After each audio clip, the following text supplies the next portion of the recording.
step into a world shrouded in ash and darkness, where legends come to life and ancient powers linger. Welcome to Adventures in Lollygagging. We are playing Forbidden Lands. Join us as we set sail on long ships and explore the unknown, braving untold danger and discovering hidden treasure that lies beneath ash and snow. It is the 6th day of Andal, the week of Anik, the goddess of society, poetry, and passion. Today is the final light before Gwenot, the week of darkness. Gwenot is Gwenael's week, and she is a trickster goddess. She conspired to frame her sister Brita so that Brita would be executed by their father. Gwenael's scheme was discovered, but only after Brita's death. And for this crime, Gwenael was exiled by her family, leaving the week of Gwenot permanently shrouded in darkness. We're opening in the dim light of morning. You've all gotten a quarter day of rest, fully healed.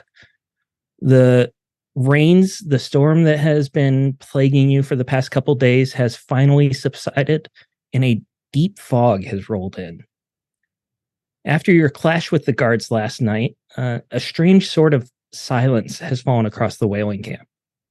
Most of the sailors have left to different tents or structures, and all you can hear is just the waves lapping against the ground. With nothing much but time on your hands, Mirren, your thoughts begin to wander. Maybe to a happy memory or a bad memory. But what is a memory that you would wish you could live without? A memory that you wish to forget? Wish to forget. That's tempting for Mirren. Mirren is pretty young, but she has hunted and lived off the land for many years now. Sort of through trials and tribulations, she's lost her friends, survived in the wild with tiny forest animals until she was captured one dark night by Wolfkin to make into a stew. And while she appreciates the circle of life, she was still thankful to be pulled from that cage by those she now calls pack to live. There are many bad memories from these times of hungry nights and lifeless eyes when it gets too dark and cold. But none of these are memories to forget for Mirren. Instead, she would go back further to a burning hearth, loving parents and grandparents baking new stories together, warmth and kindness guiding her hands as she learns the bow from people whose faces are finally starting to fade. Small glass vials of fire to throw at anyone who would try to encroach on the land protected by hobbits. Loud feasts of whatever food the town can share with each other, and wild dances. Working together to dig large pit traps full of sharp wood for the reavers and fish snares for everyone's dinners that night. These she would forget, to better protect all those she loves and left in Or's Rest, to finally banish this longing to return home. That is what she wishes to forget. As you struggle with these thoughts, plagued by memories that are bittersweet, you are pulled to your senses as the ground beneath you is beginning to shake. There's a soft tremor pulling through. All four of you feel this, and you have all basically woken up or been pulled awake by this shaking. And after a few moments, you hear the crunching of hooves in the ash and snow outside. You hear a few soft shouts. It sounds like sailors calling to see who's there. What do you want to do? Are they calling into where we're staying? I'm sorry. No, they're calling out to the fog. Okay. Should we sneak around, make sure they don't quite see us, but we can maybe see them? Yeah, that's what Bacha was thinking. We should probably get out of the shelter and move into the fog so that we've at least got space to maneuver if they're coming for us, and then try to figure out who it is with Gunk's night vision. Sorry. Do some eavesdropping. Yeah, I think we're eavesdropping, sneaking away, or staying out of sight. I want a group stealth check. You guys can decide who rolls it, and you'll get a +2 because this fog is so thick. I'm okay, but not great. I got a total of 3. That's it. Your Me too. agility, which is 5 for me. Yeah, I'm at 4 because I'm down from. All right, so Mirren, give us a stealth +2. Okay, stealth +2. That is 1 success. If I were to push it, I've also rolled 3 ones. So I don't think it's smart, but I could. We'll keep it at 1 success. All right. 1 success is still enough. The group fades into the mist. Probably not as secure as you would like to be. You still make a few sounds here and there, but it's mostly muffled by the waves coming in, the sound of the hooves, and the sailors yelling.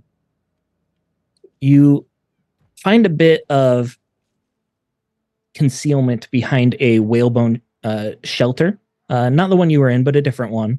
And you start looking, seeing what you can throughout the mist. And the hooves get louder and louder, and the horses are obviously running very fast, but in moments like this, it feels like they're not moving that fast at all. You're hyper focused on each second. The tension from the fight last night, never fully released.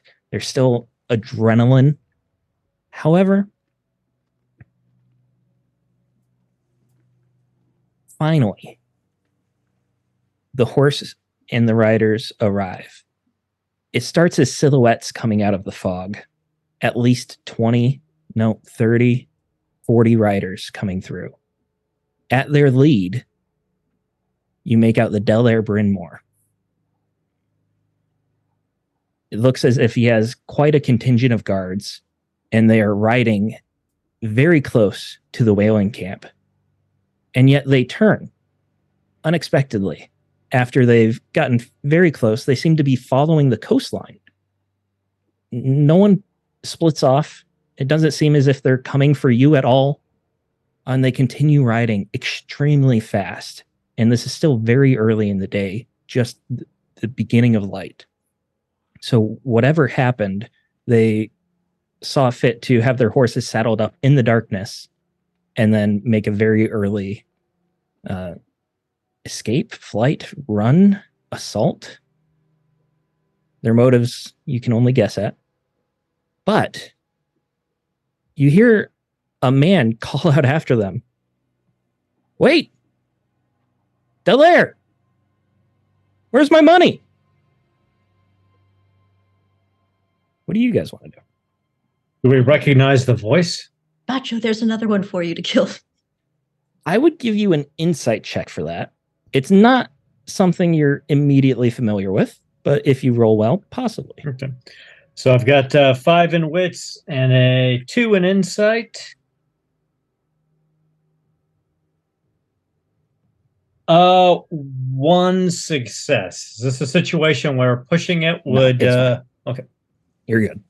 1 success. It takes you a moment. He continues yelling, obviously futile. There's no way the Delaire can hear them anymore, especially over the sound of the hooves. You recognize it as a trader that you met several days ago. Outside the town of Rochdale, you were going to hire out for a ride on a ship. And you eventually decided you didn't want to pay the money, and you traveled through the forest. But you recognize the voice. This is Octa of the Seabeard. It's not supposed to be here. Well, Mirren will kind of turn. Do we want to try and chase him down? We have 2 horses. We could maybe follow and find out. Go back to the city, or he's not watching the boat right now. Where is Octa? He's not chasing after the horse. He's not on horseback, is he? He's not on horseback. He was in the whaling camp. You didn't ever see him while you were in the whaling camp, but you did know that there was a ship anchored out in the water with several people on it. It's possible that he disembarked through ferried by a dinghy. However, he is not on horseback, and he is probably 30, 40 feet from you, up just past the line of sight where you can clearly make him out, but you can hear him clearly through the fog as well. 2 questions. So do they turn around towards once Octa yells out? And the direction that they're going, I know you said they were along the coast. Are they going towards where the ship is kind of out in the water and anchored? Are they going towards the orchard? Like, is there somewhere? Questions. Yeah. They do not turn around. The sound of the hooves gets softer and softer. Eventually, the ground is not shaking quite so much. They are going away from where the ship would be. They seem to be going a northwestern direction, almost similar to the route that you took to get to Terran, but a bit further north. It looks like they're either going to follow the coast into the frozen plains to the north, or they're going to go through the dark forest to the west. What about Ekfelin? Is that in that direction? That would be south. It does not seem that they're going that direction. If they were going that direction, it would be some sort of feint. They would be going the completely opposite direction and then turning around. Just curious. Are they not chasing us? We only killed humans. That's true. They're not worth much. Perhaps we should talk to that trader we met and see what he knows. It was interesting that the Delaire was not in his house when we went to speak with him, and we find him out here running. He is taking a significant amount of force with him as well. Yes. Should we? That's very tempting to ride after him and find out where he's going. It would simply end in a battle we can't win. True. But perhaps this trader will know where he's going, since he obviously was looking for payment for information given. Right. Well, he sounded like he had... Yeah, let's speak with him. It sounded like he was expecting the Dolaire to come to him, not go past him. Well, we are not going to get answers philosophizing together. We should go speak with this man. Yes. As you approach him, it becomes a little bit easier to distinguish his features. You can pierce through the fog a little bit better. You see that he has a friendly enough face. It seems like he definitely has to charm his way through a lot of situations, and he's got that sort of like customer service smile. He's got some deep lines in his face as well, as if he's spent a lot of time outside. No one ever really gets tan in the Savage Seas, but it's possible to get a sunburn if you spend a lot of time on the water as the light reflects off, even on cloudy days. He is looking after the horses for a long moment, and then he just kind of throws his head back with a sigh and begins to turn around. What are you guys doing? Oh, sir. Oh. I've met you all before, haven't I? Yeah, it's been a bit. Were you the ship hired to sail to the mountain and in the darkness? Yeah, the Delaire hired me to carry a package. Well, he was supposed to hire me to carry a package, but I'm here with no money and he's riding away. He was supposed to meet me here at first light, and Anyways, I don't know why I'm telling you all my problems. Skraling, I like that hat, crown. What is that, driftwood? Yes, it is. I was walking along the coast here, killing time. Thought I'd make something, to bring out my eyes.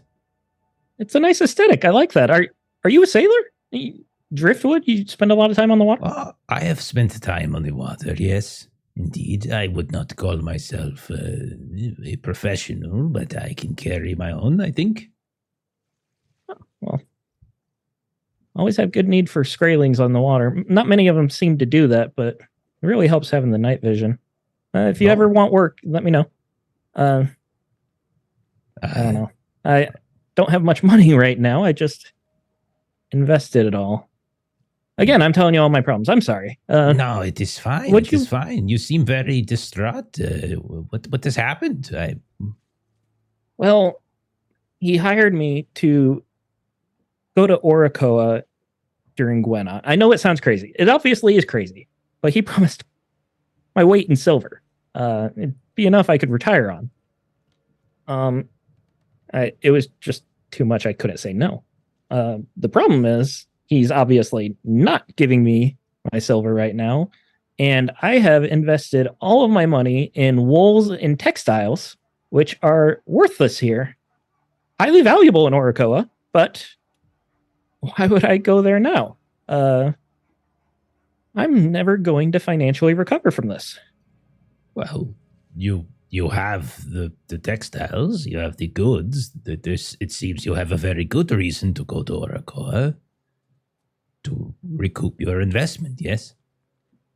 But it would be suicidal to go in the darkness now. Well. And he looks over, so Gunk will look over everybody else, like getting their measure. Is this the type of thing we want over? Let's Could go. we- Let's do it. And Iron Zaldrin would have been swords. kind of looking for the same because she was going to kind of share as well. And so kind of seeing Gunk sort of looking around and she's looking around, Zaldrin will kind of speak up and say, so it is actually not so surprising that he hired you to go to Oracoa during Gwenant. He also made the same offer to me as well to go, though it was in exchange for not killing me for not a particularly good reason. So I'm glad to see that someone was actually going to make out financially from that, but also had the same plan. In exchange for not killing you? I'm glad he didn't offer me that deal. Well, yes. I'm sorry. I didn't mean any offense. That's horrible. Oh no, and I didn't mean to downplay the clear expense that you went through.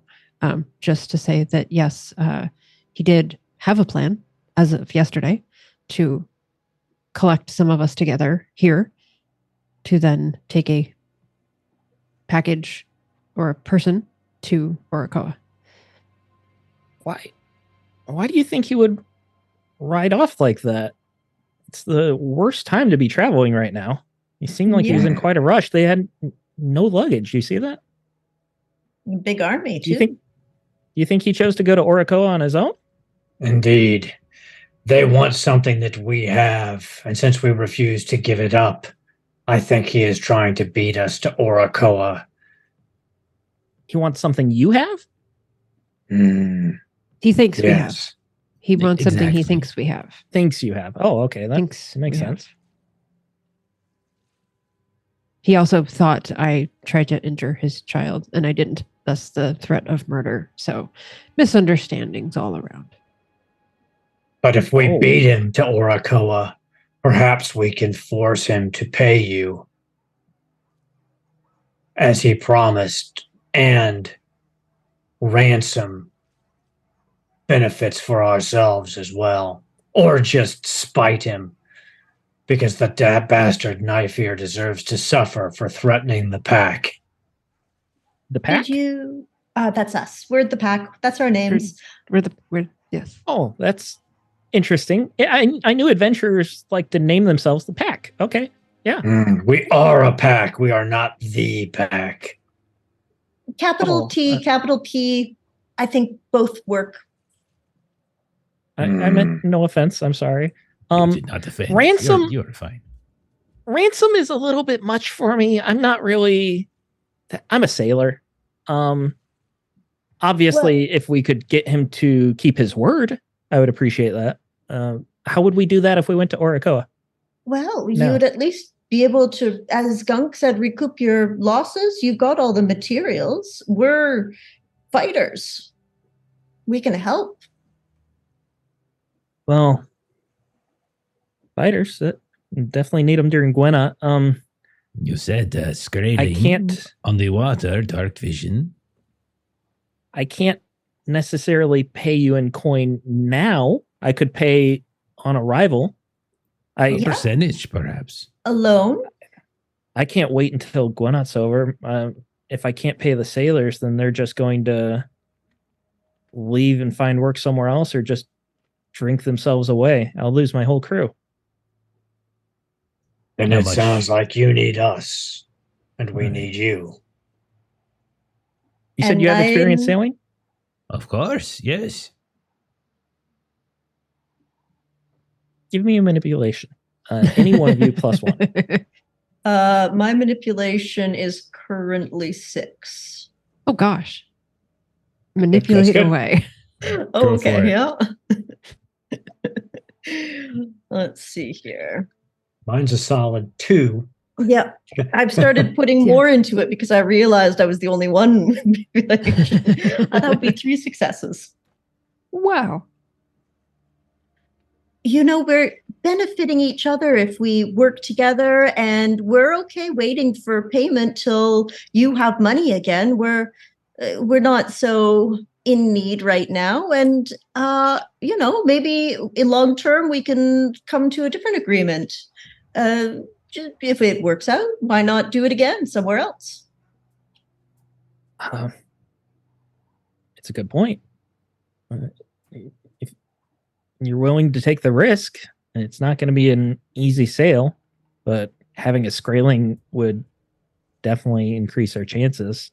I was planning on going just by memory. I sail these waters quite a bit, but there's a lot of ice flows and hidden dangers that,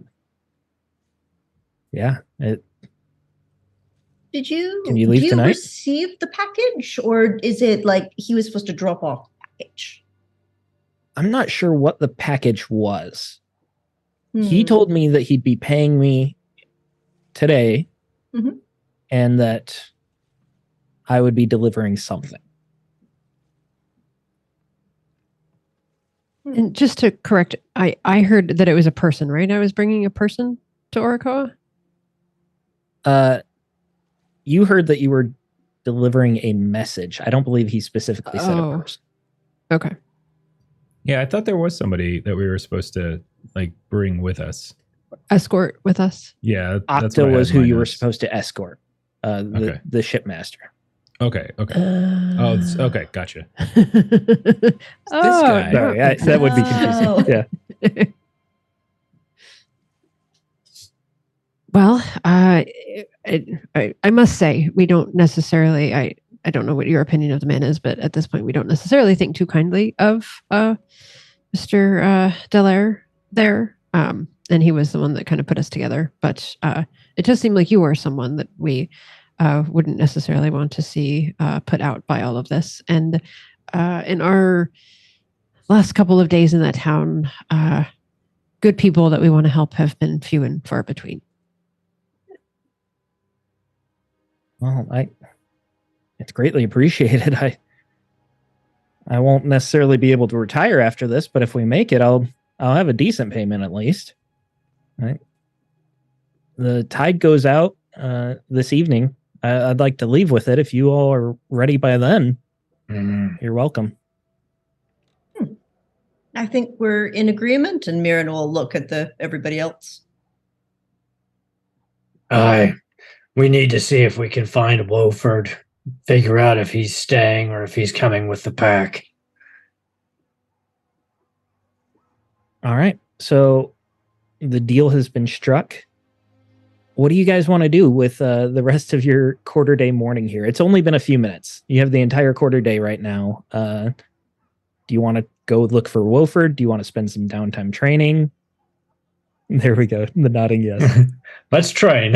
We don't know if it's ever Yes. going to happen again, so let's train. That is correct. Ooh. All right. So who wants to get started? What are we training?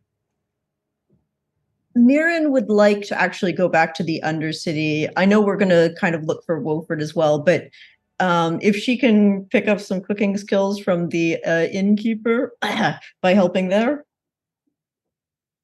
Yeah. And Beer, maybe I some believe. gossip and see if why the Denair had left early might be being spoken about.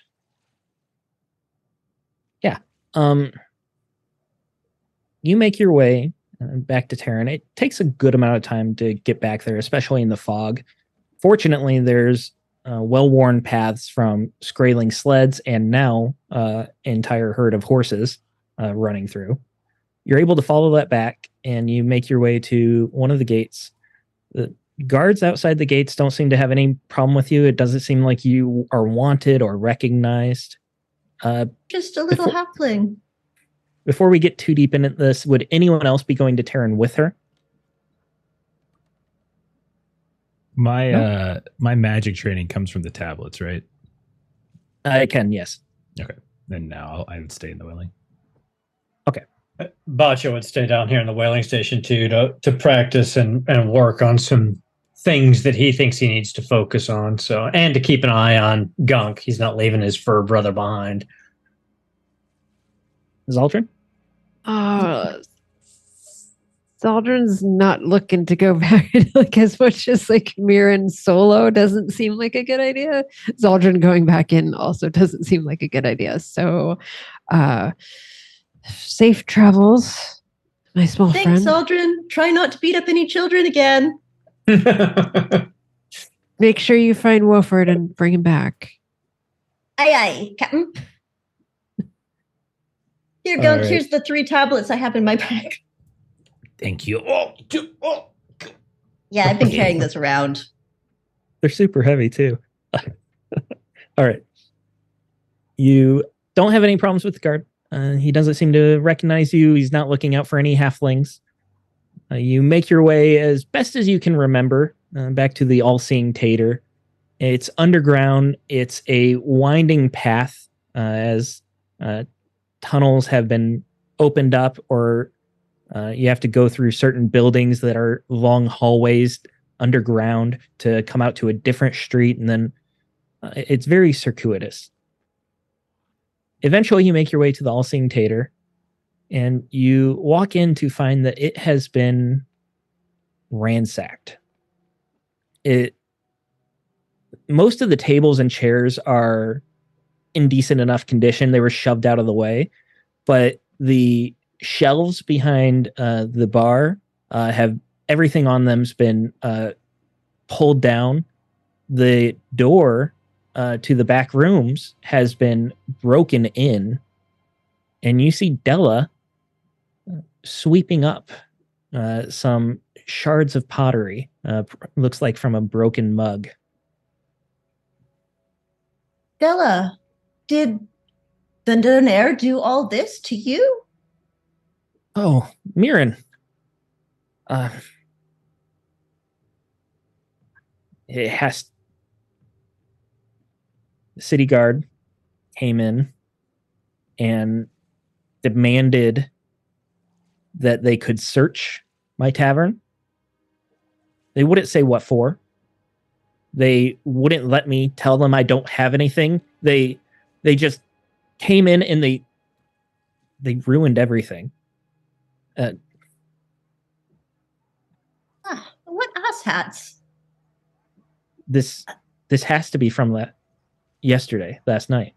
Yeah. Why else would they do this? You can't keep quiet about the parasites. They're trying to probably sacrifice all the humans down here by not talking about it. And we saw them going through the whalebone town by horseback this morning. So they've abandoned you guys with the army to the parasites. Well,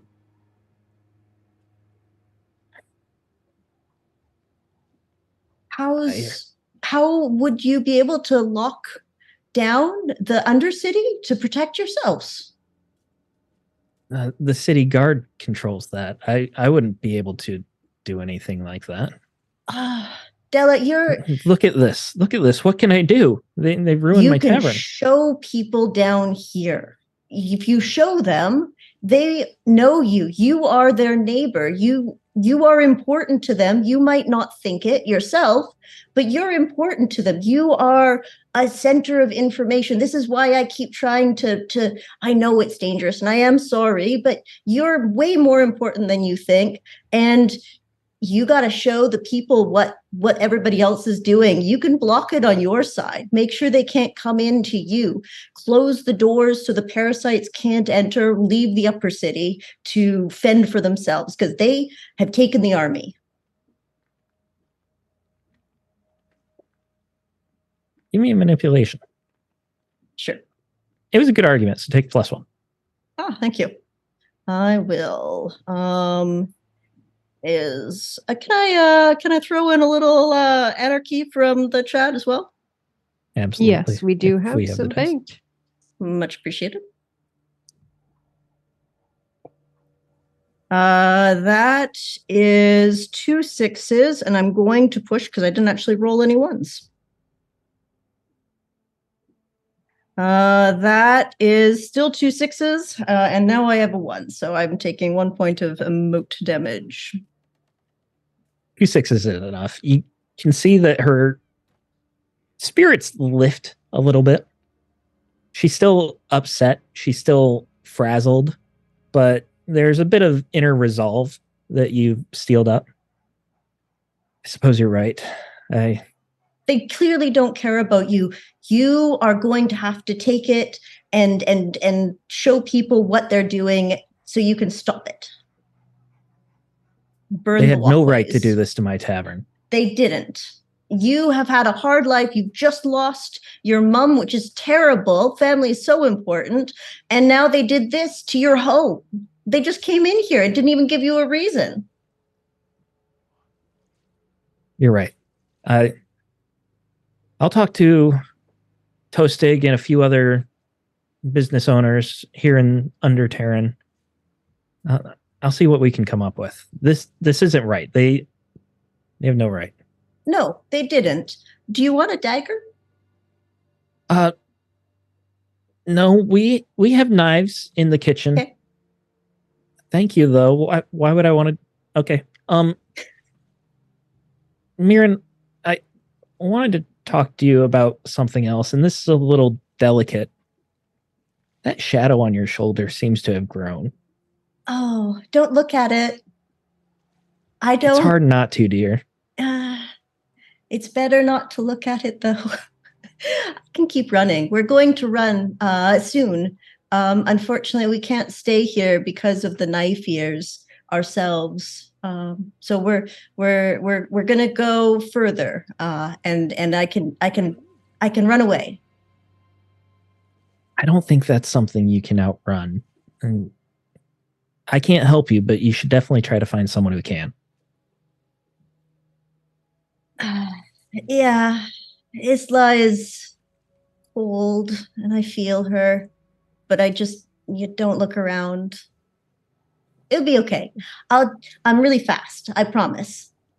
Yeah, I'm sorry to bring it up. I'm concerned, and you're offering me support, so I want to see you well.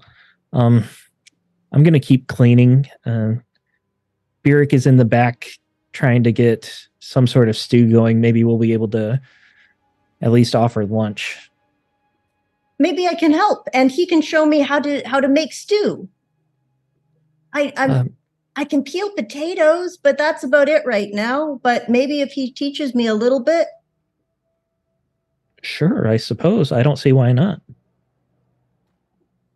Mirren, you go back and you talk with Beric. He's met you before. You're friendly enough. And he puts you to work peeling potatoes.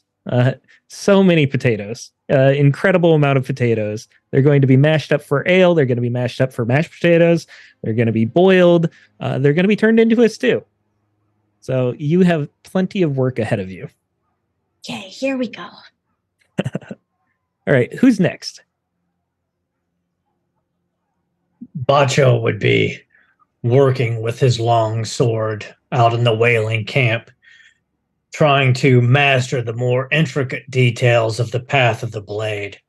So I'm just spending the XP to get the second level of Path of the Blade, which is the one of the warrior's talents. But while he's doing it, he's reflecting on his recent failures to threaten and intimidate people. And he's starting to remember when he was a young cub how the older, larger Wolfkin would use their strength and their rage to inspire that fear. And he's beginning to think that maybe, he's been approaching intimidation in slightly too civilized of a manner. So he starts practicing, just while he's working through his katas, visualizing, those confrontations he's had recently where he's tried to manipulate and intimidate somebody and how he could have done it better. So what I'm trying to do is make two wits checks, one to get level 1 of threaten and one to pick up level 1 of sharp tongue, because they kind of work hand in hand with insulting and threatening people. As you're working on your katas and reflecting, you begin to draw a little bit of a crowd. It's very foggy, so it's not like a lot of people can see you, but there's some foot traffic coming through. Lots of sailors doing final preparations, tearing down the last of the whalebone tents. And sailors tend to be very broad-shouldered and muscular. They're pulling oars day after day after day. It builds a lot of muscle. One especially tall sailor comes up and you call that fighting? You want to fight, you better use a harpoon. I've seen the harpoon work to effect. That is true. It is a good weapon. But I have no experience with it. Why don't you show me what you got? Hand me a harpoon and I will give it to my best cast. No. Show me what you have with the sword. Against you? I'm tougher than I look. So be it. All right. I would like a melee check, and this will be contested here. Mm-hmm. I wrote up a nice little cheat sheet so I could actually not have to recount all of my dice every single time. That's smart. 4, 3, 2. I got 2 successes. Look at me. I'm proud of myself. I got successes. Two like 2 6s. Wow. I added the 4 and the 2 and the 3 and the 3, and that's 2 6s. That's nice. It's very nice. That is good. I got 3 actual 6s and an 8 on my D8 for a total of 5 successes. Nice. So you probably start out going a little easy on this guy, knowing that he's got a harpoon. He's used to whaling rather than hand-to-hand combat. The crowd begins jeering a little bit, mostly at you. Apparently, this guy, they keep saying Eldritch. They're calling out for him, telling him to do what, to knock you on your ass, things like that. He holds his own for a little bit, but once you get his measure, you just immediately are able to overpower him. And it's a bit of a spectacle for these guys. It's not like you're being incredibly brutal to each other, but you got a minor fight club going here on the beach. And they're jeering and ranting and cheering based on whoever they favor most. And you're winning a good amount of the crowd as well. I think it's safe to say that you're also learning a few insults and intimidation tactics from that as well. So you can count that as having a teacher. Oh, wonderful. Can I also pick up level 1 harpoon or try to pick up level 1 harpoon? I've got enough experience points. Yeah, absolutely. If that's something you want to go for. And you spend a quarter day with them, and it's probably more than just Eldritch that you're fighting. But you'd definitely be able to pick up plenty of techniques for it.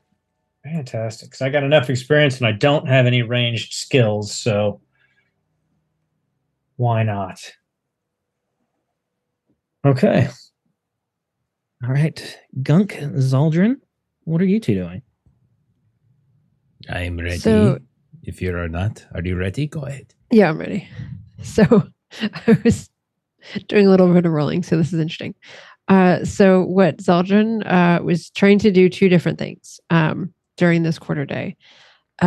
She was attempting to sort of use the fog to try to improve her scouting. And so there's a talent that she was hoping to get called Sixth Sense, which is kind of a +1 for like ambush or sneak attack kinds of things. And so she has been trying to kind of be out in the fog, kind of trying to continue some of her spear work that she had kind of started with the kids in town with the firm grip on the spear. And so she's trying to do some of that work in the fog to try to work on the Sixth Sense as well. And that requires a successful wits roll. I did not get a successful wits roll. So feel free to tell me how I injure myself in the fog trying to work on my spear skills.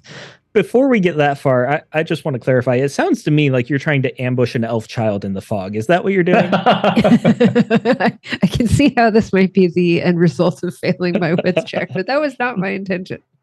I'm sorry. I'm just teasing.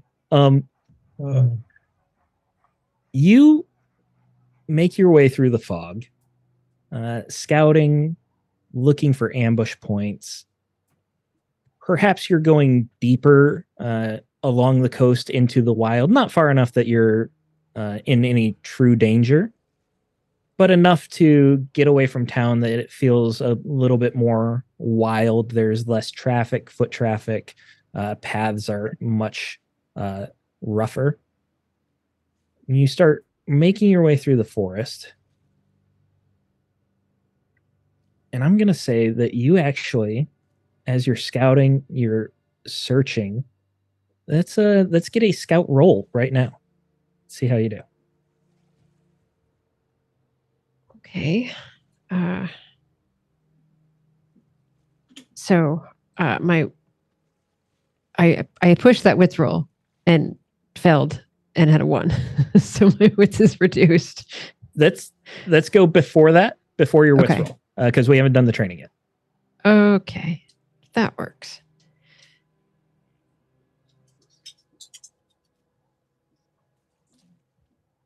One success.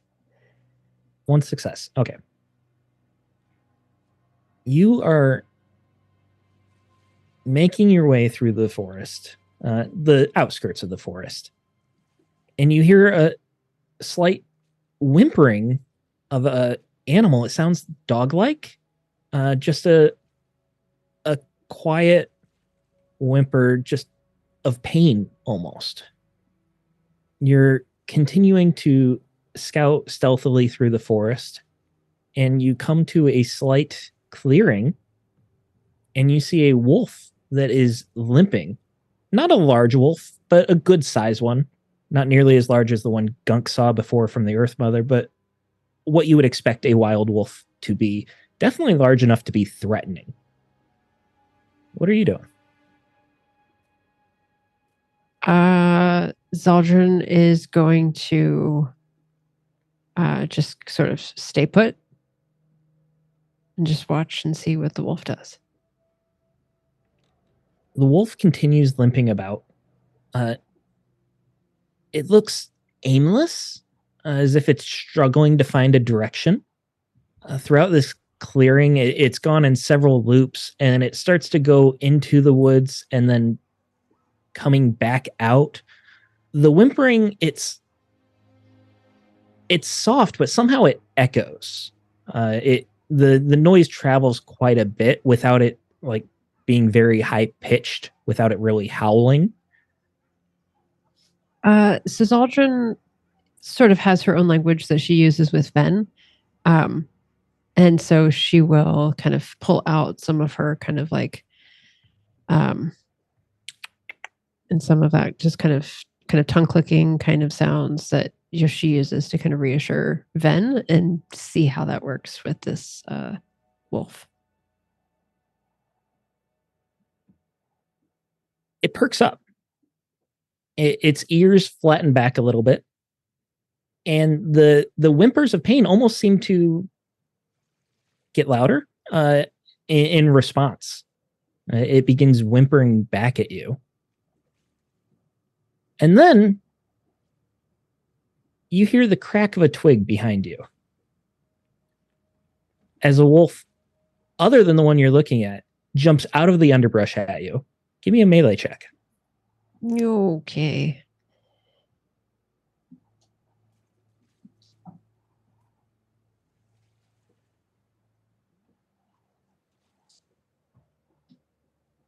All right.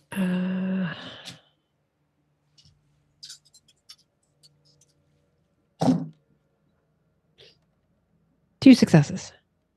2 successes. You turn and you have your spear ready and you give it just a solid blow, completely deflecting it. It lets out a real whimper of pain. The other one comes charging at you, the one you were looking at, obviously not limping anymore. It doesn't take you but a moment to realize that these wolves must be incredibly intelligent. They laid a trap for some sort of prey. With 2 successes, you turn around and you whip the spear again, slamming the other one right in the face. It lets out a yelp, and you've defended yourself enough that they realize you're not an easy target, and they both begin sprinting back into the woods. I'm going to say that you've learned a few lessons on ambushing as well, and you can count yourself as having a trainer. Well, excellent. Thank you very much for that. Zaldrin is just gonna kind of put her head down, and she knows that no one is around, but she'll just sort of kind of put her head down and be like, sorry, Bajo. And she'll look around and see that nobody saw her attack these wolves. Hey, they attack the pack. Back. All right. Did you have anything else, Zaldrin? So on the way back, now that she's got her spear out, she'll focus kind of on the way back, kind of on her firm grip. Yeah. It's safe to say that you can practice that almost subconsciously, tensing, making sure that you have the right grip and posture. Yeah, you can absolutely work on that on the way back, with Ven flopping softly behind you. Thank you much. So, Gunk, what have you been up to? It sounds like you have a tent to yourself, but there's also quite a bit of fog concealing you. So there's a few things that Gunk will be attending to, if that is all right. Most pressing, he has several of these very heavy tablets in his possession. And everyone's kind of busy, finally. And Gunk has been wandering around shore a bit, around the coast, and here and there, finding any dead fish, dead crabs, anything that might come up. It should have once been a living thing, but it is no longer living. And he is going to be, because he has this feeling. He has been reading these slates a bit, and he feels he's on the verge of something. And so I am attempting to try to train a bit to learn more about the death magic, the dark arts, necromancy. Yeah. So this coast, it's a very shallow coast with the sand, but there's quite a bit of rock and debris pushed further up. The tides come in and out quite a bit, so the water level can change quite often. But any sort of dead animal or carcass that gets caught in those rocks a good bit up the coast. It's not being washed back out with the tide. You really have your choice of the pick here. As you're walking through, you can find all sorts of carcasses and dead animals. A lot of them have been gnawed upon by scavengers, quite often ravens around here. But there are plenty of options for you to find something. If you want to look for a little bit longer, you can find something fresh, or if you're happy with something older, you'd find it right away. I'm not too concerned about its recency as long as it is dead. It is the most. It could be in whatever state. It does not disturb him one way or another. But his goal is trying to learn different spells. He has certain that some of these tablets. He has seen it, perhaps in a dream. Perhaps he is imagining things. Perhaps the Earth Mother or some other entity. Definitely the Earth Mother is communicating to him this need to learn more. And he wants to essentially, with no one around, through the cover of fog, attempt to try to raise some of these back, make them ambulatory once more. So you want to use the tablets as best you can to hone your skills. Let's get a lore check for that. Okay. I will. I know you hate do lore this. checks, but I'm going to ask. Lore checks are super. Thanks for asking. We have extra audience if you would like some support with the lore. I am so confident because I've got my Lolly D6. I swear to God, I rolled. It's Lolly again. I'm not kidding. This It's- thing wow, rolls that- perfect. We're getting you a dice cam. I'm taking a picture. My We're- hands aren't. I haven't moved my hands. Rated Taking a picture. dice. Oh, it went under the We're frame. s- It went we're under the frame. I see switching it, out Jeff. Just kidding. I'm we're just kidding. switching out the we're There you go. switching out which one. Eric did Yeah. something with that one. It's the thing. Eric screwed us players did is what happened. great with it. Well, I am a player technically in this game, but that is my only 6. So yeah. Okay. That's plenty. This is more for fluff than anything. You have spent a good amount of time with these tablets now. Several times you've tried to translate them. Each time you've gotten a different bit of information, almost as if the intent of what you're trying to find changes what you're reading.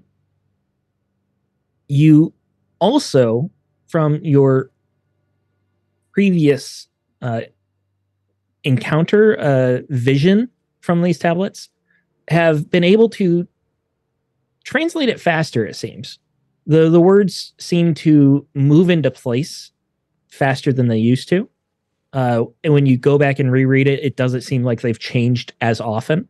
It's still rigorous. It still takes a lot of mental effort, but it's faster. As you're reading these tablets, you notice something else that's quite strange. And it actually has nothing to do with the tablets. You have Annex Passion on your person, probably in your bag, right? Wrapped That up is in right. leather. Yes, I collect Even all the with- treasures. Even with that wrapping of leather, you still feel some heat that comes through the bag and presses against your person. Standard. This isn't unusual. This is just from it being so hot already. It's Mhm. nothing that you have to worry about burning, but you've gotten kind of accustomed to it at this point. While you're reading and translating, that heat kind of dissipates, as if the coal has lost its fire a little bit. It lost some of its potency.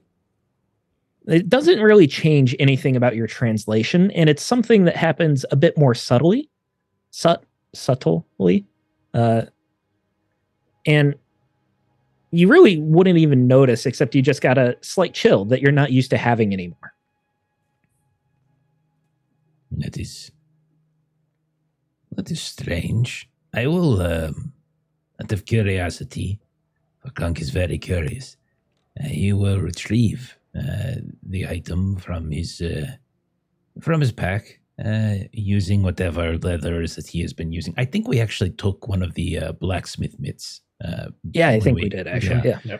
So I will retreat just in case. I will safety first. And take this thing out of the back. You take it out and you notice that it's not as warm. Normally you can still see it's like red hottish. There's still lines of the dark black coal that come through and kind of accentuate it. It's much darker now, not nearly as warm. It's still emanating some heat, but with your lore success, you can only deduce that something about the magic of these tablets and this coal, they sort of counteract each other in some sort of way. It's something you would definitely have to study more, but they're not playing nice with each other. Oh, very curious. Very curious indeed. Have I noticed anything about Breeder's Sorrow? Has that ever reacted strangely? I wear it has not. That is a good question. Time. Yeah. Okay. You've never noticed any sort of reaction like that. Well, I will make a mental note to this. Further study will be needed. Perhaps this is something I could tend to while on the boat to Oracoa. Very curious, though. But as you note that you get back to the task at hand of practicing your death magic, and you do manage to translate enough of these tablets that you get some valuable insights in necromancy. These tablets aren't entirely about necromancy, but there's a good portion of it dedicated to them. Like I said before, it seems as if the writing on the tablets can change sometimes. You feel as if you've read this part of the tablet before. There was nothing really about death magic in there, but as you're reading it again, you find a few tidbits of information. It could be that your memory was just mistaken. Memory can be flawed, but you feel fairly confident that it is a slightly different translation. But it's enough to teach you another level of death magic. For XP purposes, when we say teacher, are we counting that as teacher or not? It counts as a teacher, yes. Okay, because it's more expensive for mages. Okay. The other thing that Gunk would have wanted to do, once he has expended however much time that would take, is since people are now relying on him to be a sailor on the seas, he would like to try to spend some time amongst the crew and refamiliarize himself with various aspects of sailing. So I think what he's looking to do is he's looking to I'm essentially trying to increase survival, and which I already have some of, but I wanted to make it even more. But I'm trying to like refamiliarize myself with the way the boat works, the ropes, the sails, and whatever it is I must learn, and that is something I would be looking to do. Yeah, absolutely. After you're done translating the tablet, that probably took most of the quarter day, but Sure. There's still plenty of sailors that are out and about in this whaling camp. It's almost entirely torn down. A lot of them are just loafing about at this point, taking in the last bit of sunlight that they can before they spend a long week drinking and feasting until they have to go back to work. A lot of them are very talkative. They're happy to talk about any sort of conversation you want. It just takes some gentle prodding. You ask them about themselves. Some of them don't stop talking. You'd absolutely be able to catch a few bits of information, especially if you prod their ego a little bit, and they get to feel important as if they know something and they're teaching something. All right. I will. So I'll go. I'll just kind of. We don't have to play it all out, but I would go to each one of them and be like, That guy over there said you are the one to talk to. I'm trying to learn. and so I'll be, and then I'll go to the other guy and say, That guy over there said you are the smartest and most intelligent sailor here. That guy? That guy Yeah, that over guy. there? He said that about you, yes. He said, I am looking to learn more. And then he said, if there is anyone that I would learn from, it would be you. And here I thought he was still mad at me for marrying his sister. Oh, no. He just, he's quite happy that you're protecting her and keeping her safe and that sort of thing. Maybe he's warming up to me. Maybe he's just overprotective. Hey, that's great. Right. You should buy him an ale later, Shoot the Not going to have much else to do. Yeah, I'll do that. Thank you. Are you both going to be on the ship together, traveling through the dark? Oh no, we're on a different ship. Great. That one out Perfect. there, the Good. Seabeard. Most Yeah. of the crew's already on there. I don't think the shipmaster's letting them off. It seems as if Gotcha. they're going somewhere. All right. Oh, of course. Yes. Okay. They've got to be suicidal. I'd never go anywhere in the You'd darkness never like that. go anywhere, but you're a sailor. Yeah, but I need to be able to see where we're going. But that guy over there said you are the bravest sailor, and there was nothing that he would find more impressive as a brother-in-law than to have someone who is willing to brave the darkness, the wake of darkness. I do have to say that once you meet his family, you'll realize they're not the smartest people around. So I appreciate the compliment, but I'm sure he's just completely off. But aren't you part of the family now as you married? I married into it. I'm talking about genetics. Do you have their any parents. children? Yeah, we got 3 of them. Okay. All right, that's all. Could you show me how Why? to tie this knot? Nothing. It's not my genetics is not my specialty. All right. You are able to get plenty of information from these sailors. They're happy to have some sort of distraction. Good. And let's say that takes the quarter day of the morning. Are we going to regroup then at the whaling camp? Are we just going to kill some more time? What do you guys want to do?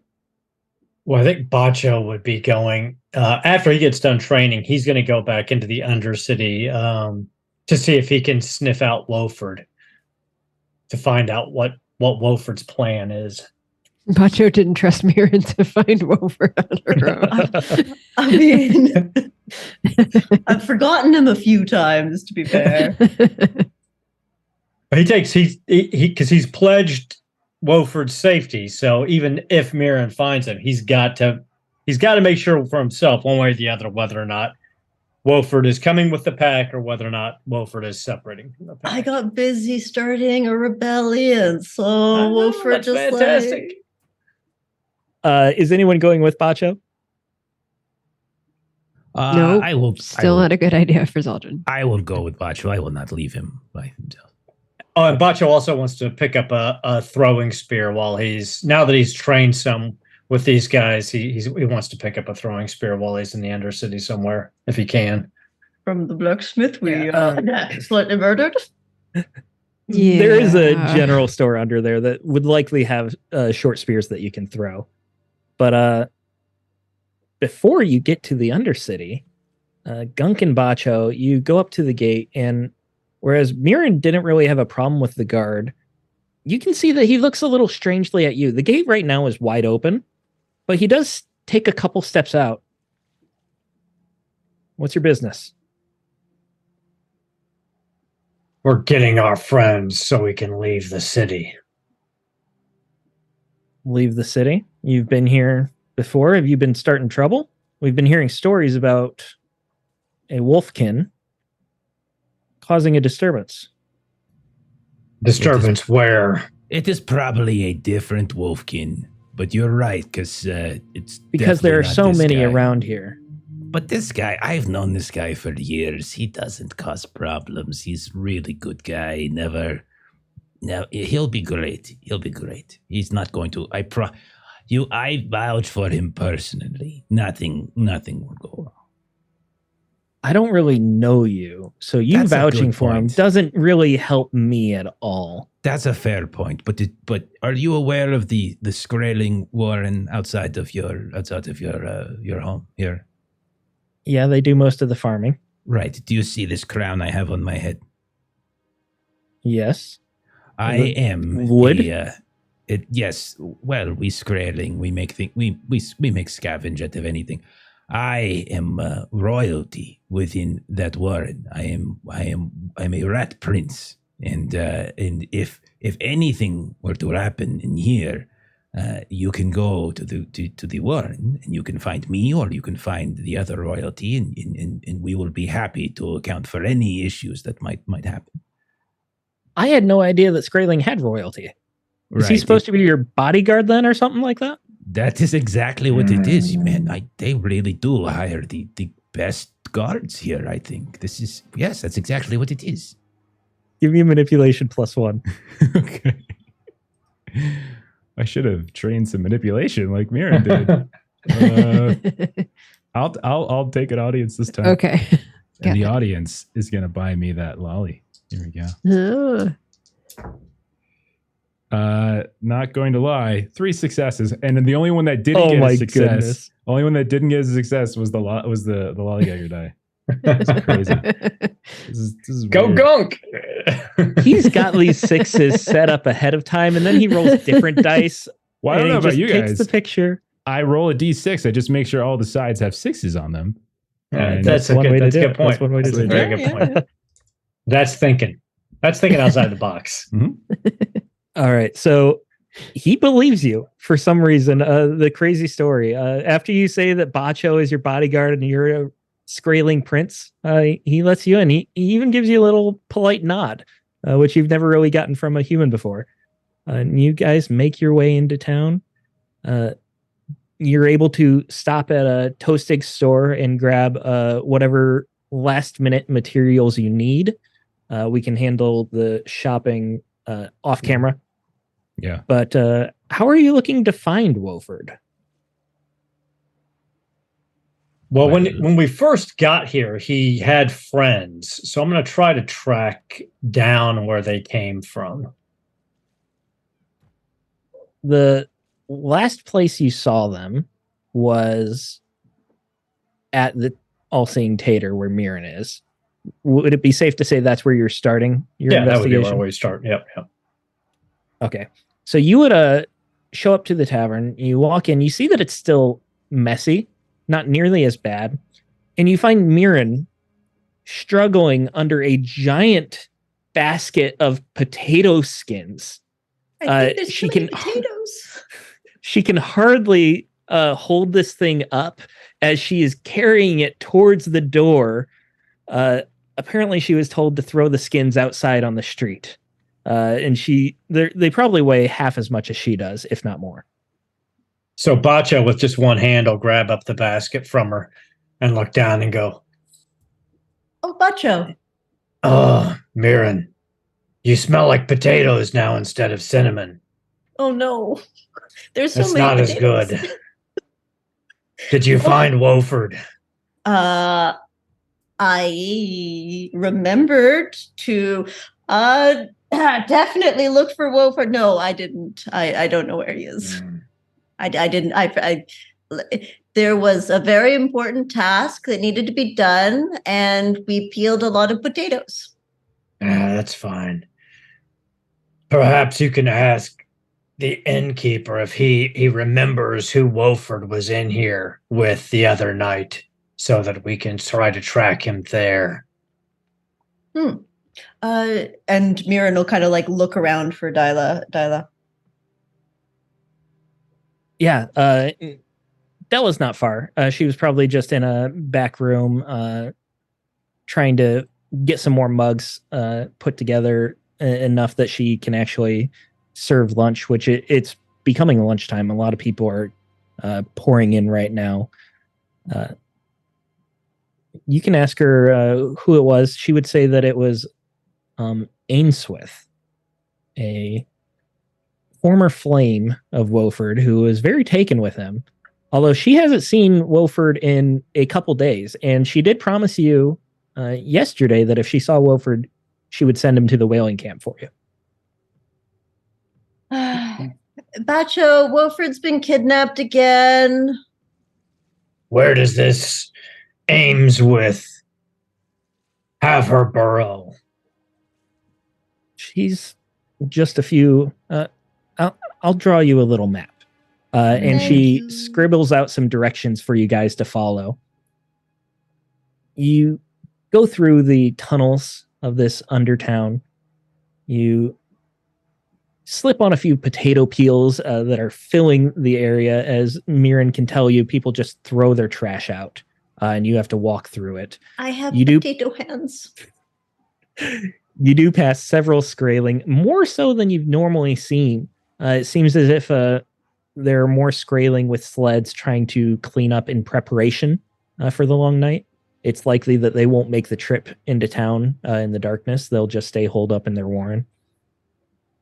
A couple of the Skraelings seem a bit nervous as well.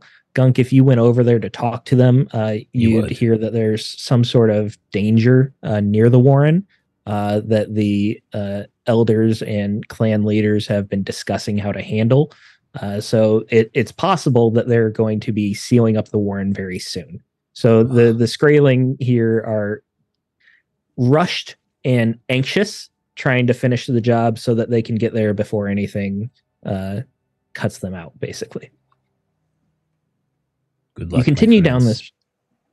You continue down this path, and you make your way to it. You have to go into what used to be a very nice manor. It would have been a mansion for anyone else. It's nicer than anything still above ground. There is a sort of, it appears to be a courtyard in the center of a square building. The actual building itself had very nice tile mosaic floors. You go into this courtyard and it's just dirt still. It doesn't look as if they've put wood floorboards down or anything like that. They very rarely clean it. There's a lot of suspicious wet spots where like the liquid has not fully absorbed into the muck.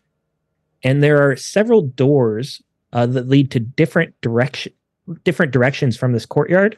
And they all have certain symbols or scribbles on them, likely denoting who lives there or the name of the home itself. Knocking on the door you were told to find, a young woman would come out. She's got light brown hair.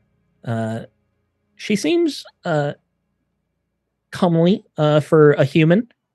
None of you would likely really be into that, but she definitely seems like Wofford's type. You're a rat. Just the way you said it was just really funny. I know. I'm sorry. You hesitated. I had to. I couldn't. When you ask about Wofford, her face goes cold. That bastard. I don't care what you think of him. Where is the pack's cub? Cub? What are you talking about? What he means is nobody's seen Wofford in a few days, and you were the last person to see him. So did you kidnap him, or should we keep looking? Kidnap him? No, I kicked him out. Oh, excellent. Where did he go from after you kicked him out? Out? I didn't care. I wanted him out of my house. Why did you kick him out? I mean, it's Wofford. I asked him to stay with me, and he said that he didn't want to be committed to one person. Is that a problem? Is that wrong? I don't. Why is she yes, upset with that's a this? problem. Am I not enough for him? What? No, Am I Unlikely. not good enough? You're probably gunk. too good for him, Right. Spacho. You're probably too good for him. Who might be like the busybody in this area who always spies on their neighbors? Which door is that? I don't know. Just Who's the little granny in here? try.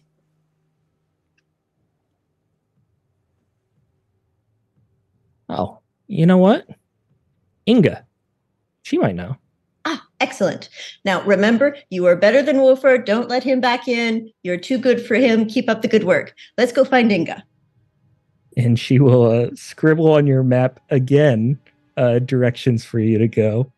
Before we, I mean, like we could leave the doorstep, but like the three of us, and then I just want to clarify something. I have something in my notes that says that Wofford offended an elf woman by the name of Mare. Is that right? Mm-hmm. Yes.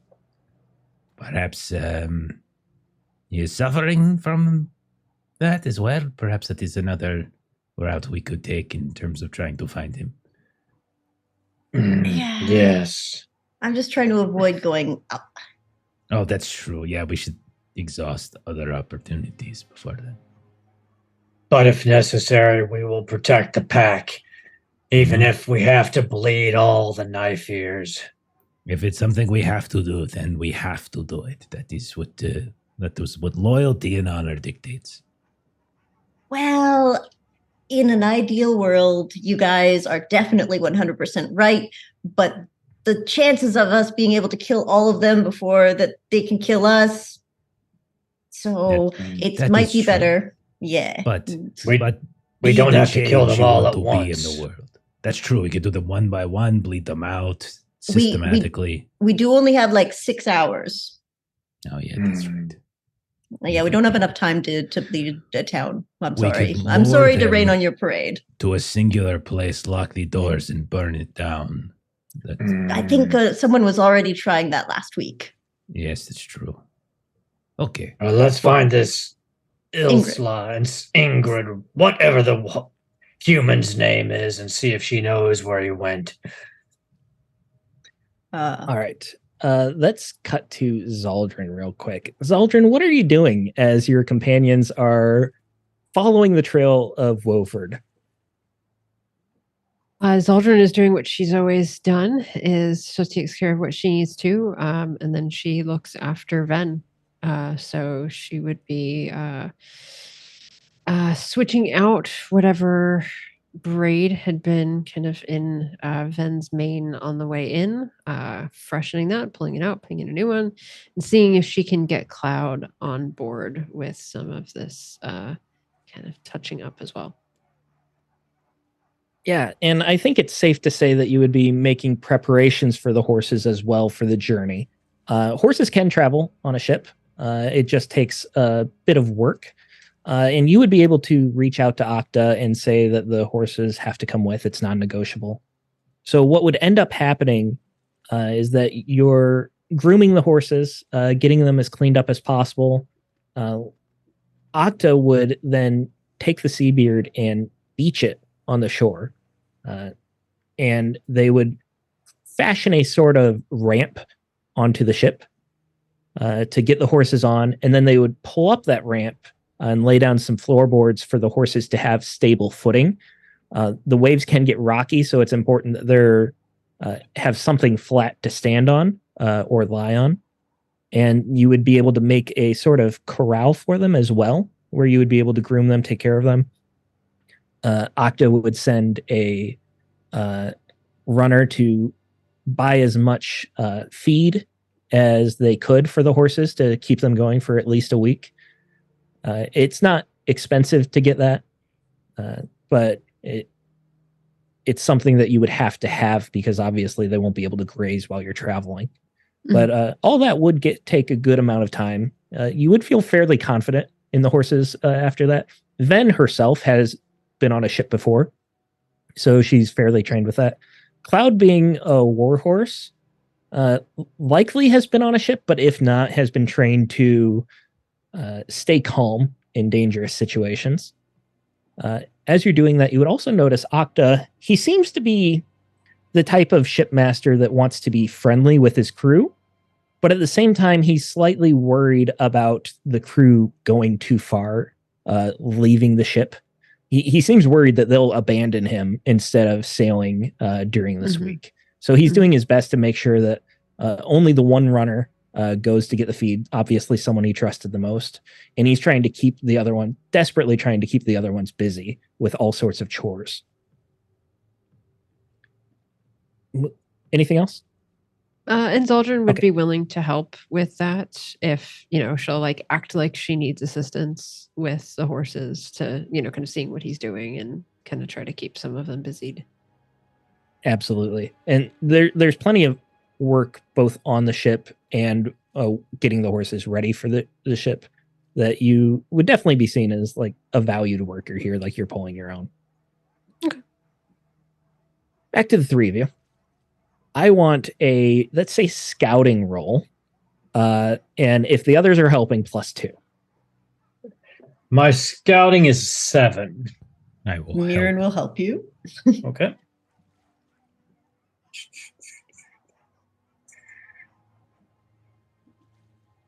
All right. 2 successes. I can push it. I can push it if additional successes will help. I would say additional successes would speed things up. However, 2 successes, you'll still be done in the quarter day. So it's your call. I'll push it just to see if we... Okay. 4 successes in total, no ones. 4 successes. After a little bit of talking to this cantankerous old lady, Inga, you're ready to move on. She's definitely got all sorts of rumors, many rumors you don't even want to hear, but she's telling you anyways. She sends you to someone who was supposedly seen with a minstrel that fits Woford's description. They tell you something despicable that Wolford did. They're very upset with him. They kicked him out. He went to a tavern. He got kicked out of that tavern. You're following just this web of Wolford throughout the entire Undercity. After about an hour or so, you've gone through so many of these tunnels and hallways that you're actually starting to understand the layout of the city from going back and forth with your scouting. You're getting very quick at getting to the next location. Someone gives you directions and you know exactly where that spot is. You know how to beeline it there. Eventually, you do find Wolford lying in a street outside of a tavern in a pile of potato skins. It looks as if the tavern keeper has been throwing the potato skins on Wolford, and he is drunk out of his mind. You can pick him up and try to shake him a little bit, and he's out. Macho leans over, smells him, pulls up his eye patch, pokes inside the hole until Wolford starts to wake up. Oh. Why? It was either that or piss in the hole, cub. You deserted the pack. I've been looking for you for days. Well, I tried so hard to find you. That's Bacho backhands him.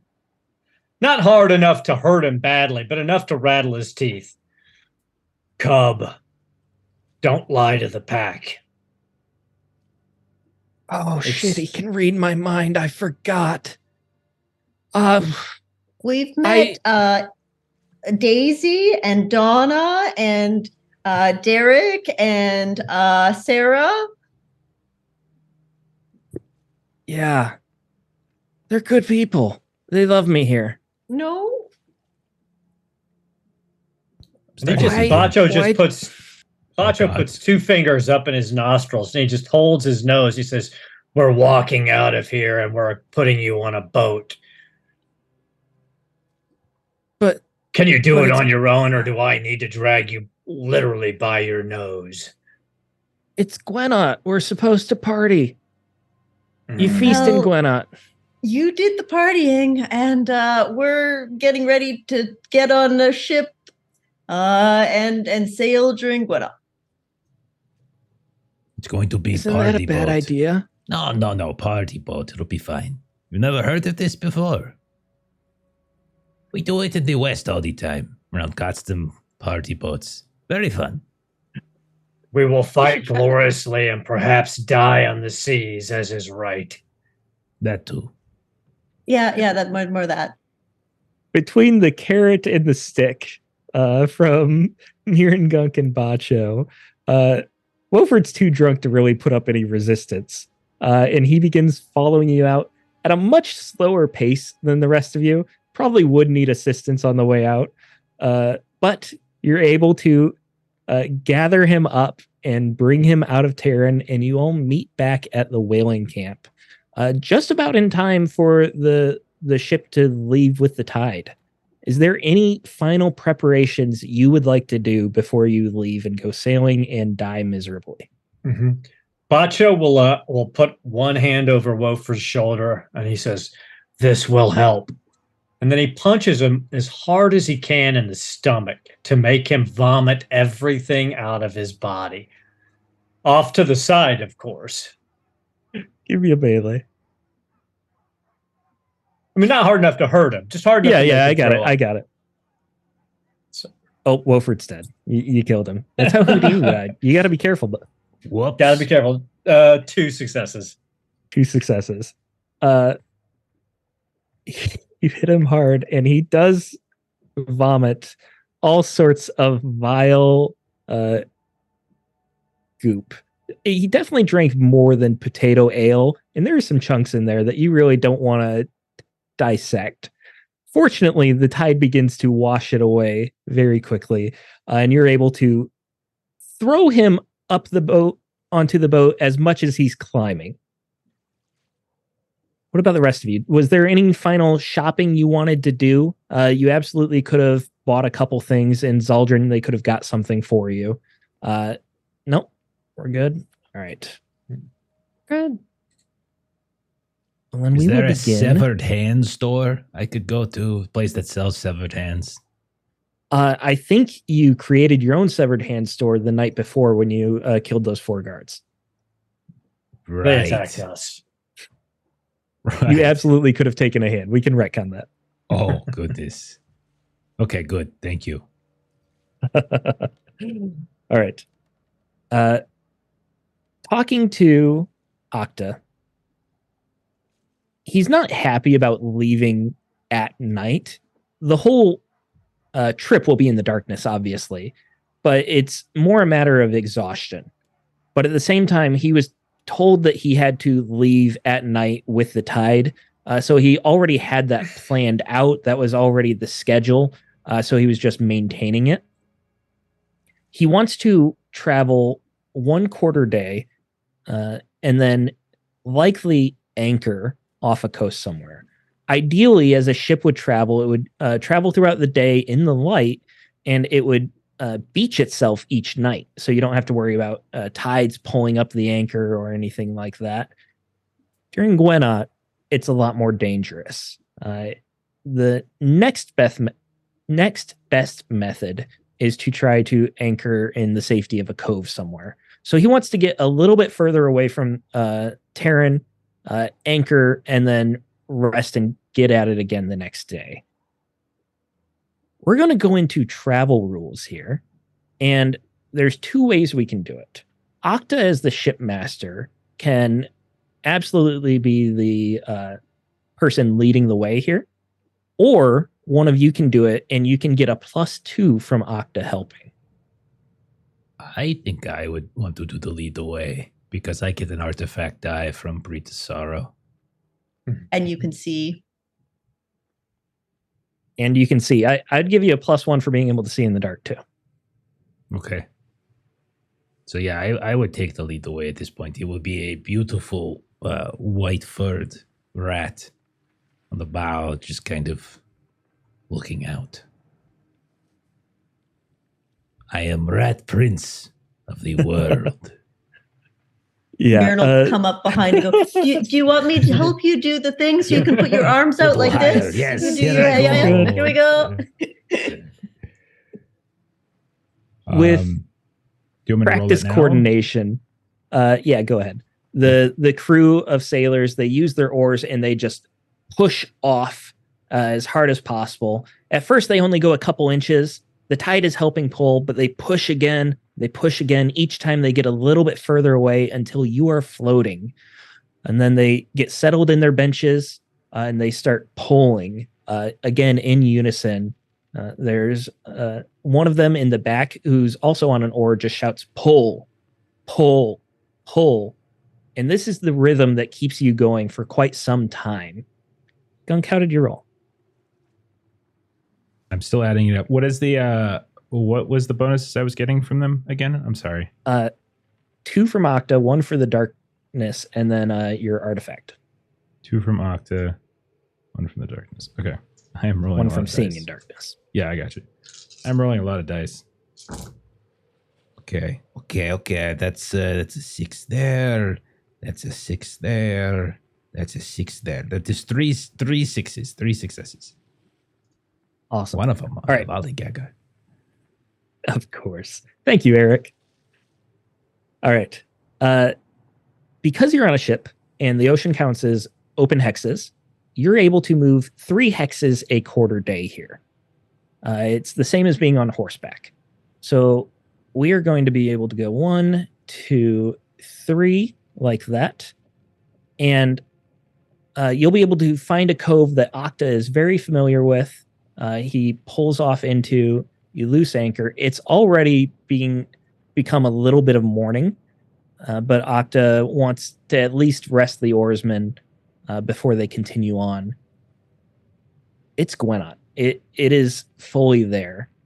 The darkness is getting colder and colder. As the morning comes, there's no light. When you would expect the sun to start trying to break through the veiled clouds above, it just doesn't happen, and it stays dark. And those temperatures continue to plunge. The mist of the sea coming off the bow of the ship sprays, and as it falls down, it's already beginning to freeze. You have these canvases that are tied from the side of the ship on ropes towards the center to make makeshift tents, sort of like bivouacs, just trying to protect yourselves as much as you can from the elements. There is actually a cooking stone in the center of this ship as well. It's a large flat stone that allows for a small fire. That's how most of your meals are prepared, and it's also your main source of warmth right now. Everyone has great furs on, often multiple great furs. Octa has plenty of them. That's basically what he's transporting. So you are all able to take several of them. You're all bundled up. Gunk, you're probably getting the worst of this because you have to stay out in the elements more than most. A lot of the hair on your face has become frozen with little icicles pushed back. You can try to break them off a little bit, try to melt them as best you can. You're trying to squint through it. But every time there's another splash of a wave, it just takes it on even more. And that first night was a bit miserable, you can say. Unfortunately, it just continues to get worse. After a very short rest, you begin traveling again. Let's get another roll there.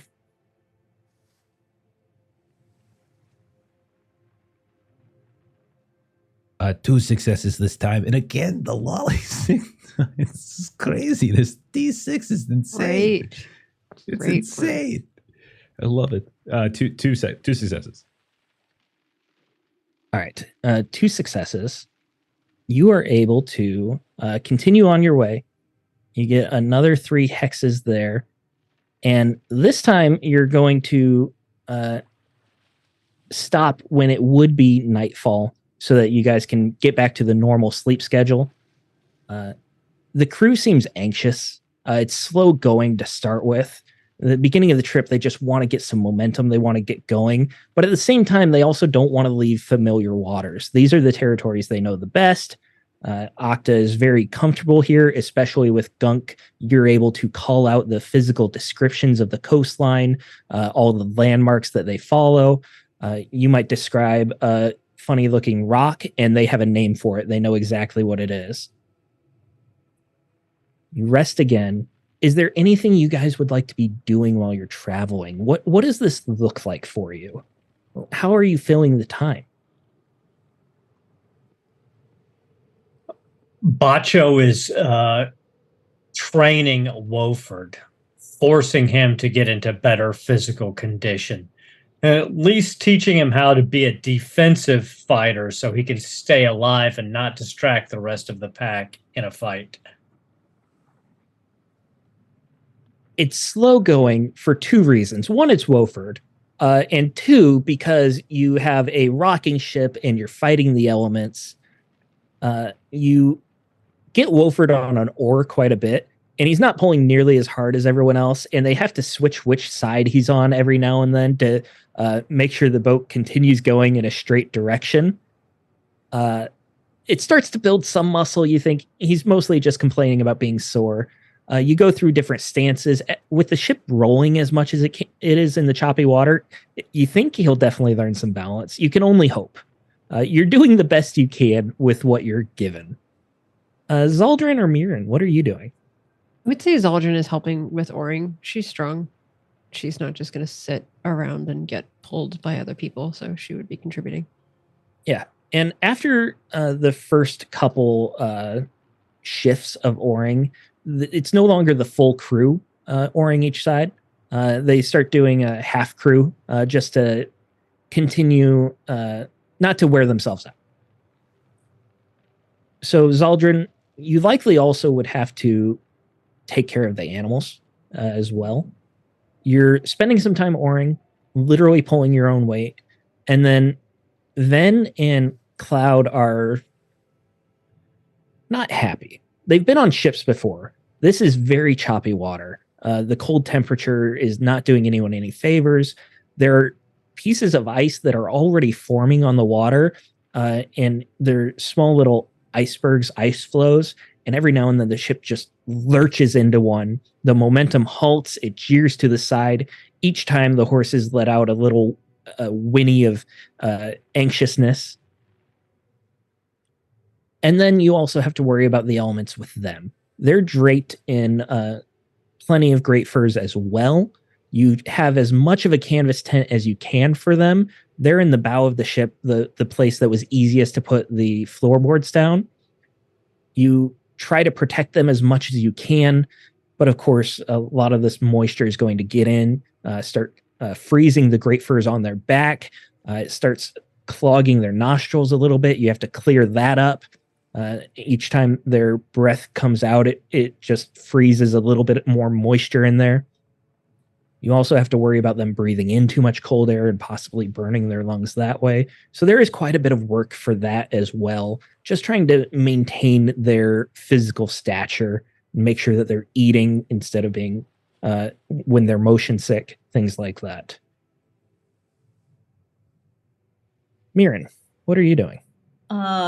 Mirren is likely far too little to help with the oaring, and also not particularly strong. So she has put she's got two things that she's working on. One, she created just a little patch, a little circle that she's pushed against a wall, and she's standing probably 3 meters or 10 feet back. And she's trying to shoot specifically in the center of that little circle over and over and over and over again, to try to always hit true. Make sure she's not missing her shots again. There's dangers here, so I've got to make sure I'm absolutely sharp. And the other thing she's working on when she's not kind of doing that is she'll actually try to craft a little bit of an eye for Wofford so he's got something in there and maybe block Bacho from continuously pushing his fingers in. Let's get a range check just to see how you do. It's no pressure, but let's just see how it goes. And I'm going to say it's -1 because the ship is really rocking. For the eye, right? Or for the shooting? No, for shooting. Shooting. Range. That would be marksmanship is 2, and then 5 agility. There we go. That is 2 successes. All right, so you're rocking with the boat. The first half hour or so where you're practicing here, it's difficult. It's frustrating. The ship jeers in unexpected ways as it hits a wave at an odd angle. You might lose an arrow or two over the side just from it going over. But then you start to get the hang of it. You start to get the rhythm. You find your sea legs. And you're really feeling a lot more comfortable shooting on a ship. You've been on ships before. So you know that it takes some time to get acclimated, but you're actually feeling very confident that you'll be able to hold your own while moving like this. You also have plenty of time to work on the eye, and you find that you bring an unexpected source of joy to this boat as well when it comes time for meal preparation. They did not Peeled realize potatoes. uh, So good at how potatoes. how much cinnamon brings joy to these sailors that are used to very poor meals. So as they get started cooking, you see that this guy he cooks in bulk. He's not really worried about it, and you might offer a bit of inspiration or advice here and there, and he takes it to heart. And the meals do get noticeably better because of you. So You see that little bit of thing with the white powders in it, and then the one with the black like little hunks. You actually want to put those in. It's called salt and pepper. oh, I've never heard of those.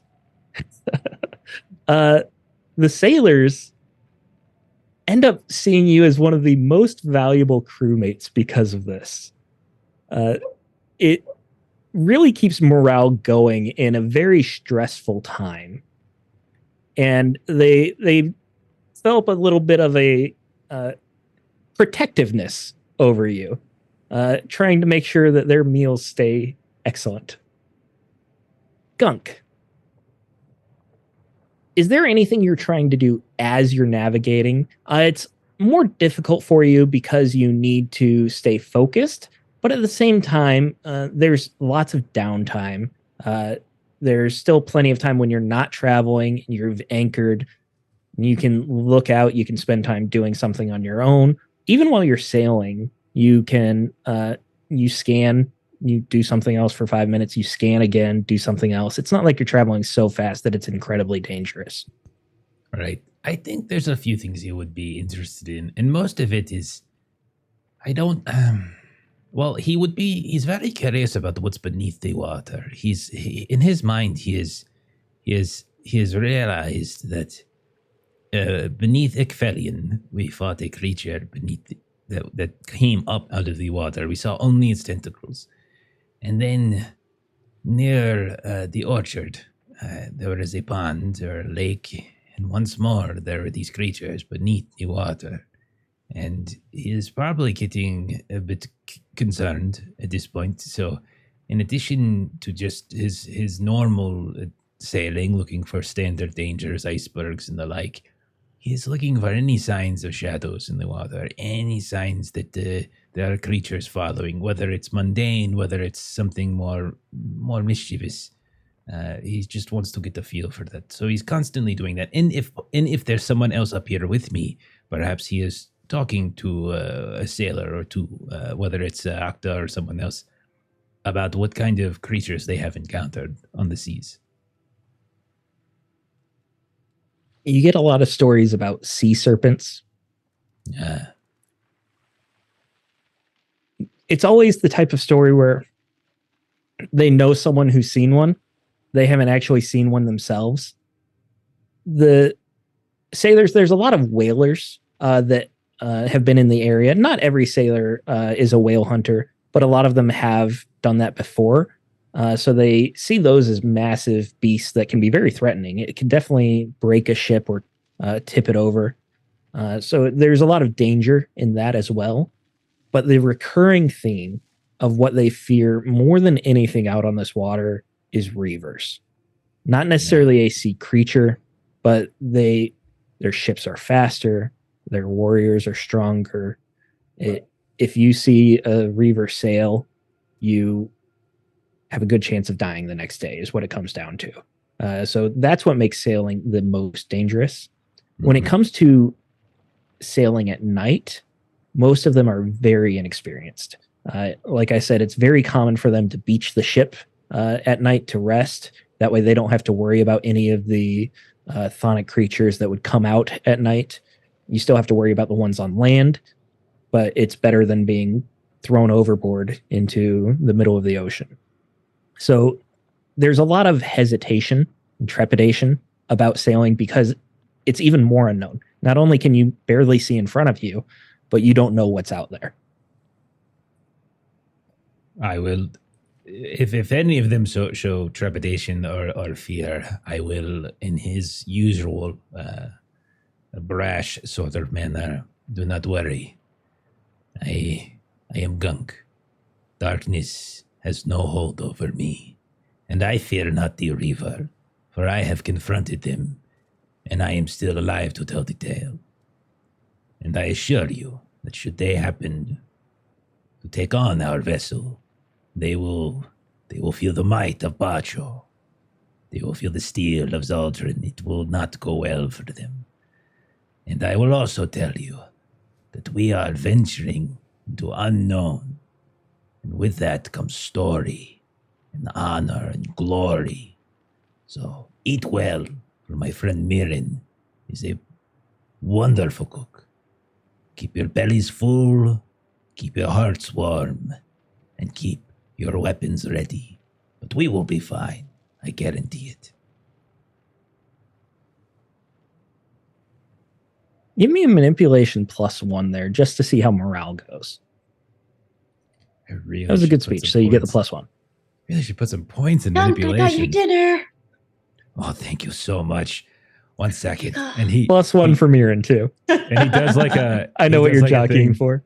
He does like a thing where he like shakes his head and all the icicles start flying off it. Oh, thank you so much. I was getting so cold. It's a nice warm stew. All right, here we go. And it was incredibly warm when she gives it to you. And by the time you take your first bite, it's already cold. I'm going to push. I got no 1s, no 6s. I'm going to push. Okay, 1 6. I got 1 success. Between the two of you, morale is definitely lifting. There's still that undercurrent of fear, but especially now that they've gone a bit, they feel maybe they can make it. You know, they've gone this far. They haven't seen any monsters yet. They've slept out here twice already. The beginning of the third day, Octa kind of pulls the four of you aside, along with a couple of his more senior crew members. Says, well, this is a choice we have ahead of us. We can take the Whale Road. It's faster, it's more direct, it's the path I know best. However, it's likely to be more dangerous right now. It's more shallow water, it's a narrower channel, there's a lot more chances of us hitting rocks. The grinning coast has sharp rocks all along it. It's very likely that we'll hit one. Even Gunk with you, you've been doing great, but it's hard to see underwater. The other option is that we go south. We go around Haltis, around the island. We take the open ocean. There's a good chance that we'll find more icebergs, more ice flows. But, Gunk, you should be able to see them better. And hopefully with your navigation, we could get through that way. It would likely add a good bit of time onto our trip. And my biggest concern is that it takes us much closer to the Reavers. However, I've never heard of Reavers attacking a ship during Gwenot. We can always put out the fire. How would they see us? So, how do we feel? I'm shipmaster, but I can't make this decision alone. So it appears that you were telling us that the dangers that we are capable of seeing are in some ways less dangerous than the dangers that we are incapable of seeing. That's one way to put it. Another way is that I'd like to see what's coming. I would like for Gunk to see what's coming. If we hope to beat the Del Air, then the Whale Road is likely the option. But it does not matter to me if we beat him or not. I care not for his quest. The forest, you can't ride horses very quickly through such dense foliage.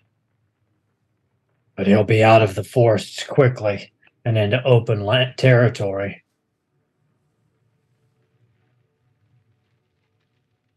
But again, I do not care if we beat the Del Air. Unless, Gunk, you think we must. Well, I am curious about this, the route that you know well, the Whale Road. Well, what does that take us past any settlements of any kind? It would take you past Orr's Rest, and it would take you past several ruins as well. There's Cadric and Bedrick, which are twin ruins. They're dwarven. It was a dwarven fortress. It was a way for them to impose tolls on ships that came through the Whale Road. It has long since fallen into ruin. It's a keep on one side and a tower on the other side of the channel. It also takes you near the ruin of Kafelok, which is atop a cliff, so less likely for you to experience anything that could be from there, but it's still very close, and it's a very imposing image as well. It was a temple to one of the gods, Benegar. Gunk will give Mirren a glance at the mention of Or's Rest. I think we shall go south. As you said, we do not want to rip the hull of the ship apart. And as you said, rivers are unlikely to be an issue. And if they are, Bacho will deal with them, as will Zaldrin. That will give me more time to work with Wolford. His push-ups are terrible.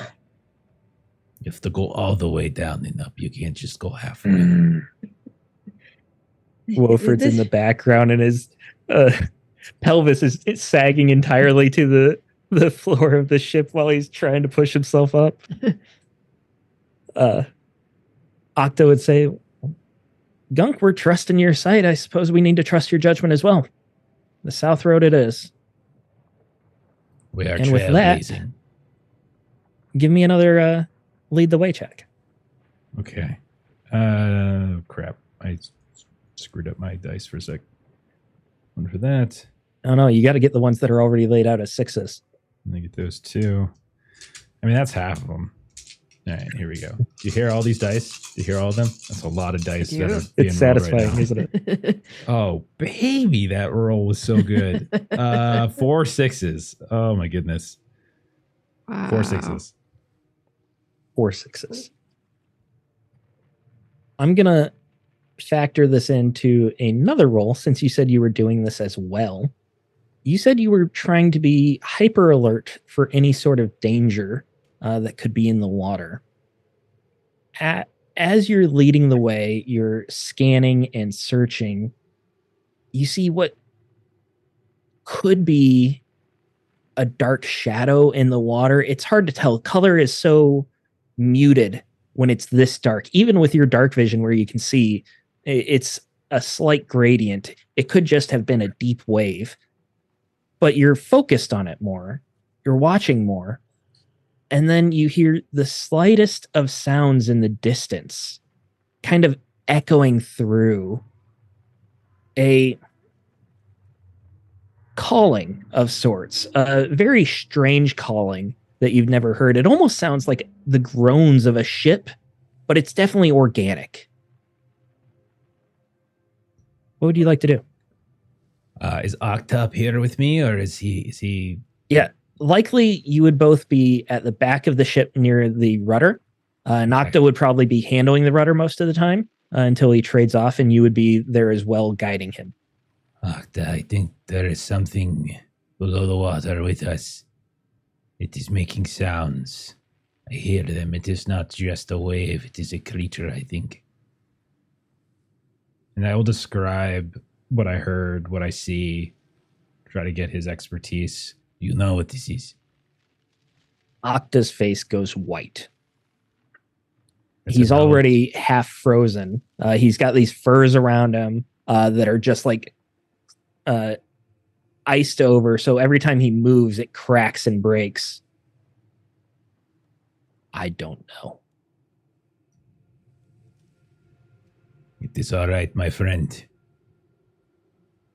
Maintain course, maintain speed. I will see if I can get a better look. And then I want to go to the side.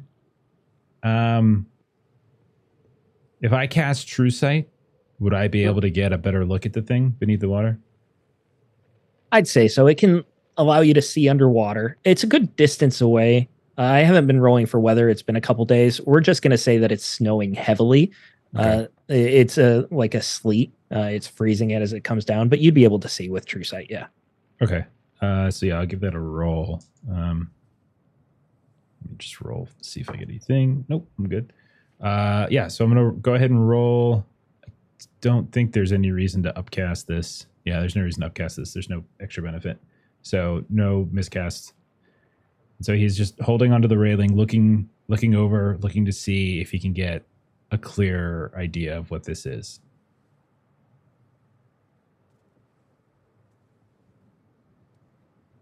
At first, you think it must be nothing, or it's too far away. But then, with your magical sight, you see a creature you've never seen the likes of before. It is serpentine. It looks as if it was almost carved out of wood or stone, with the way it has etchings. You look at the ornamentation on the front and the back of the ship you're on, the carved dragon heads. It looks incredibly similar to that on a large scale. The head of this thing is as big as a cow.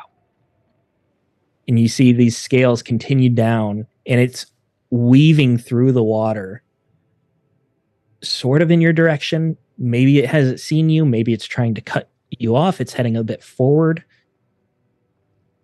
That's enough to panic you already. And then you see a second one trailing behind it.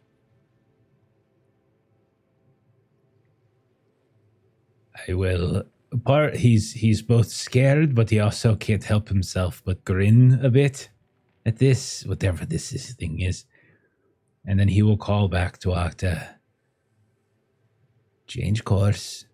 And then I'll like direct him so that we're not going head on with these anymore. And make the crew ready. There is danger afoot. How would you guys like to prepare the crew? You have time. If these creatures even beeline it towards you, you would have at least a few minutes. What would you like the men to do to make ready? You can start heading towards the coast to try and find a shore to beach upon or anchor, but that would be at least a half hour or an hour of sailing to get there. It's slow going. Well, that part, at the very least, I think Gunk would want Ock to do. At the very least, let's try. I don't know if we can outrun them, but at the very least, we can try. And then as for making the men ready, the crew, Bacho, you've been training. I'm not sure. Make ready with spears and crossbows. Stay to the center of the ship. Don't let their coils pull you into the water. That's instant death. You give them as much of a pep talk as you can. The fragile morale that was building is almost shattered now. These men aren't breaking, but you can tell they're scared. The ones that do have chainmail start putting on the shirts. Everyone is grabbing at least some sort of spear or harpoon to have close to them, and then each and every one of them is manning an oar in an attempt to row as fast as possible. The calls for pull are much more muted. The shipmaster Octa is scared, but trying to maintain a face for the men, and turns the ship. I want a stealth roll -1 from, I'm going to say Gunk, because you're navigating here. So I want you to try and see like how well you're telling him to make a way. All right. Do we have any of our boosts left, Zoldrin? Yes, we do. I will take one. Okay.